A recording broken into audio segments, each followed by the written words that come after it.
Students, कैसे हैं आप लोग।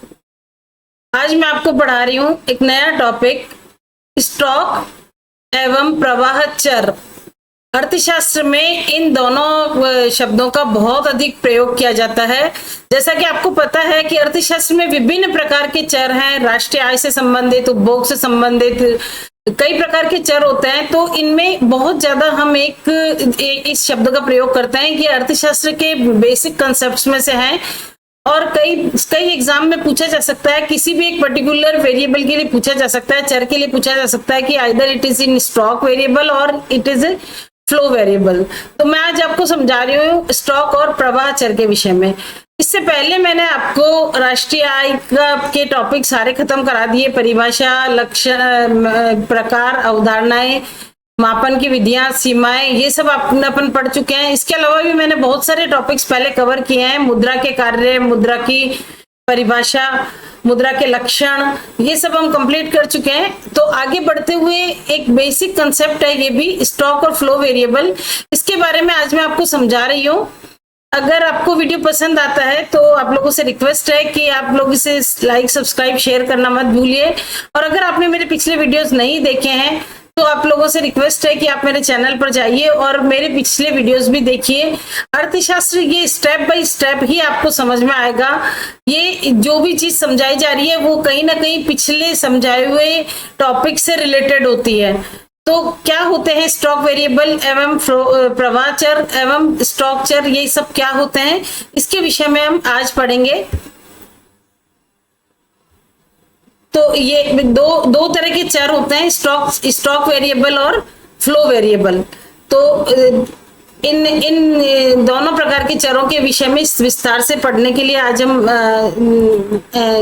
स्टॉक चर क्या होता है।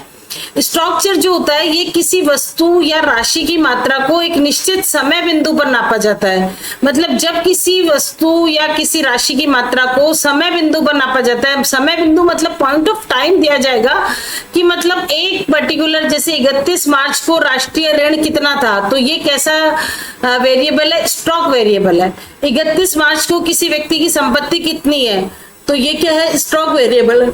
तो इसका संबंध समय के एक बिंदु से होता है। This is related to the point of time. Stock variable जो होते हैं वो समय बिंदु से संबंधित होते हैं। दूसरी ओर प्रवाह चर जो होते हैं ये किसी भी आर्थिक राशि को जब एक निश्चित समय अवधि के दौरान नापा जाता है। देखिए उसमें तो कहा था एक समय बिंदु पर नापा जाता है, और इसमें जो महत्वपूर्ण बात है ध्यान रखने की वो है ये इसको किसी समय अवधि के दौरान नापा जाता है। प्रवाह चर वो चर होते हैं जो किसी निश्चित समय अवधि के दौरान नापे जाते हैं। इनका संबंध समय की अवधि से होता है। जैसे उदाहरण हम ले तो 1 वर्ष की राष्ट्रीय आय, तो 1 वर्ष एक अवधि हो गया। तो ये जो है ये है प्रवाह चर के अंतर्गत आएगा। 1 माह का व्यय, 1 वर्ष में निवेश, ये आएगा प्रवाह चरों के अंतर्गत, जिसके अंतर्गत समय जो है ये समय अवधि के रूप में नापा जाता है। स्टॉक और प्रवाह चरों में मुख्य अंतर क्या है। स्टॉक जो है वो एक समय बिंदु पर नापा जाता है, जबकि प्रवाह चर समय की एक अवधि में नापा जाता है। जैसे स्टॉक का मापन करेंगे इतने लाख या इतने करोड़ रुपए आदि, प्रवाह का मापन होगा तो इसमें प्रति माह, प्रति वर्ष इस तरह से लिखा जाएगा। इसमें तो ये लिखा जाएगा स्टॉक का मापन तो ये होगा कि 2026 में इतने लाख का स्टॉक है या इतने करोड़ का स्टॉक है। तो एक समय बिंदु दिया जाएगा, जब समय बिंदु दिया जाएगा तो ये होगा स्टॉक। और जब प्रवाह जो होगा उसमें प्रति माह, प्रति वर्ष इस तरह अवधि दी जाएगी तो वो होगा प्रवाह चर, स्टॉक और प्रवाह चर। इसके उदाहरण यदि हम देखें तो स्टॉक चर के उदाहरण है धन, संपत्ति, पूंजी, सरकारी ऋण, बैंक में जमा, विदेशी मुद्रा भंडार, ये सारे क्या है, स्टॉक वेरिएबल है। जबकि प्रवाह चर जो है ये आय, उपभोग, व्यय, ये बदलते रहते हैं। बचत, निवेश, उत्पादन किसी निश्चित अवधि में जब ये दिए जाते हैं तो ये आते हैं प्रवाह चर के अंतर्गत। स्टॉक और प्रवाह का संबंध क्या है। प्रवाह में परिवर्तन से स्टॉक का स्तर बदलता है। मतलब जैसे प्रवाह चरों में परिवर्तन होगा तभी स्टॉक का स्तर बदलेगा, बाकी स्टॉक का स्तर अपने आप नहीं बदलता है। जैसे कि प्रारंभिक पूंजी तो है ही है, अब इसमें प्लस निवेश किया जाएगा और मूल्यह्रास घटाया जाएगा तो अंतिम पूंजी प्राप्त होगी। मतलब प्रारंभिक पूंजी में जितनी निवेश जुड़ा है वो पूंजी जोड़ दी और इसके अलावा डेप्रिसिएशन को माइनस कर दिया, तो ये अंतिम पूंजी प्राप्त हुई है। ये है प्रवाह चर। अर्थात प्रवाह चर जो है ये स्टॉक चर के परिवर्तन को प्रभावित करते हैं। तो याद रखने के लिए हम कह सकते हैं कि इसमें ये एक समय बिंदु की स्थिति है, जबकि ये समय प्रवाह से संबंधित है। परीक्षा के लिए अगर मैं बात करूं तो स्टॉक का संबंध जो है समय के एक बिंदु से होता है, जबकि प्रवाह का संबंध समय की अवधि से होता है। पूंजी एक स्टॉक है, जबकि निवेश एक प्रवाह है। देखिए अब ये कॉम्पिटिटिव एग्जाम में भी पूछा जा सकता है कि पूंजी क्या है, निवेश क्या है। तो निवेश एक प्रवाह चर है, जबकि पूंजी एक स्टॉक चर है। संपत्ति जो है वो स्टॉक है, संपत्ति हमारे पास कितनी है, ये क्या है, स्टॉक। जबकि आय जो बदलती रहती है, हर महीने अलग अलग होती है, वो आय जो है वो प्रवाह चर है।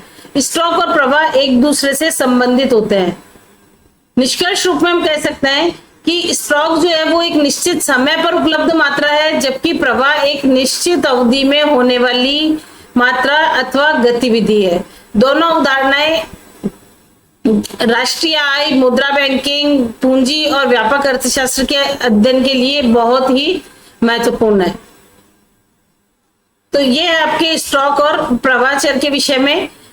ये आपसे कॉम्पिटिटिव एग्जाम में भी पूछे जा सकते हैं कि स्टॉक चर क्या होते हैं, प्रवाह चर क्या होते हैं। कई बार छोटे छोटे एमसीक्यूज में भी पूछा जा सकता है कि आय क्या है, आय क्या होगा, आय फ्लो वेरिएबल है, प्रवाह चर है। जबकि संपत्ति क्या है, स्टॉक वेरिएबल है। तो इस तरह से आपको ये पता होना चाहिए कि कंसेप्चुअल क्लैरिटी अगर होगी तो आपको समझ में आएगा कि कोई भी चर अर्थव्यवस्था का जो है वो स्टॉक वेरिएबल के अंतर्गत आएगा या प्रवाह चर के विषय में के अंतर्गत आएगा। तो इसके विषय में आपको बहुत छोटे क्वेश्चन में भी पूछा जा सकता है स्टॉक वेरिएबल क्या है, प्रवाह चर क्या है, और 2 नंबर के क्वेश्चन में, 4 नंबर के क्वेश्चन में भी पूछा जा सकता है। इसके साथ साथ कॉम्पिटिटिव एग्जाम में एमसीक्यूज में भी ये पूछा जा सकता है कि कौन सा स्टॉक वेरिएबल है और कौन सा प्रवाह चर है। अगर आपको कुछ प्रॉब्लम आती है, किसी चर के विषय में कुछ समझ में नहीं आता है कि ये स्टॉक है या फ्लो है, तो आप लोग मुझे कमेंट बॉक्स में पूछ सकते हैं। मैं आप लोगों के कमेंट बॉक्स देखती हूँ और आपकी क्वेरीज को दूर करने की पूरी कोशिश करूंगी। Thank you so much.